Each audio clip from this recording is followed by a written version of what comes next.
wanted to keep things going with some handicapping topics this week. I did one a few days ago. Make sure you check it out underneath here on my YouTube page. But with it being the NBA playoffs, we just saw two rookies being knocked out in Ben Simmons and Donovan Mitchell of the Utah Jazz. But one thing that happened during the course of the season, both teams went on great win streaks in the second half of the year. Utah Jazz shouldn't have even been in the playoffs. They went on a phenomenal run. And of course, the Philadelphia 76ers won like 18 to 19 games towards the end of the season. But they both came up short. But during the season, you could have got tremendous value on both teams because they were led by rookies. So it got me thinking of a handicapping topic I want to do today, and it's the discussion again in the NFL. Odds makers continue to devalue rookies, and that's against the number on a weekly basis. If you want to go back to a long time ago, 2011, A.J. Green, the Cincinnati Bengals. All these teams went to the playoffs, mind you. A.J. Green, he changed the game for their quarterback there for the Cincinnati Bengals. He had over 1,000 yards receiving, I think 10 touchdowns, something like that, and they went to the playoffs.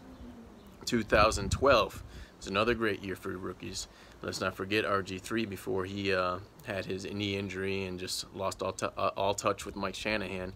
RG3, they also had a 6th-round draft pick in Alfred Morris, who was one of the rushing yard leaders that year, 1,200-something yards. Of course, a lot of that had to do with their scheme and whatnot, but they went on a 6-game win streak, and who knows what would have happened if RG3 wasn't hurt in that first-round matchup against Seattle. Russell Wilson, he took over the job as a rookie in training camp when they had brought in Matt Flynn, paid him a lot of money, and Pete Carroll decided to roll with Russell Wilson. He had 26 passing touchdowns that year, 10 interceptions.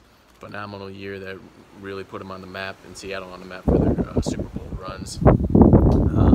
2015, David Johnson for the Arizona Cardinals. They had a 13-3 year.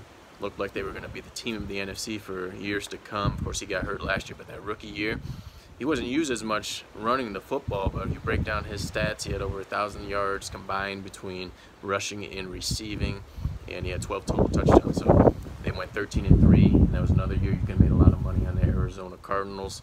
2016, I mean, the most current and prime example of the odds makers devaluing the market, I think, goes to the Dallas Cowboys. Disappointed for so many years with Tony Romo and the talent that they had. He decided to retire, and it looked like it was going to be all over for the Dallas Cowboys. They had a rookie quarterback that no one expected to be starting in Dak Prescott and Zeke Elliott, who for the past couple of years, running backs were kind of downplayed as value coming out of the draft, especially first-round picks.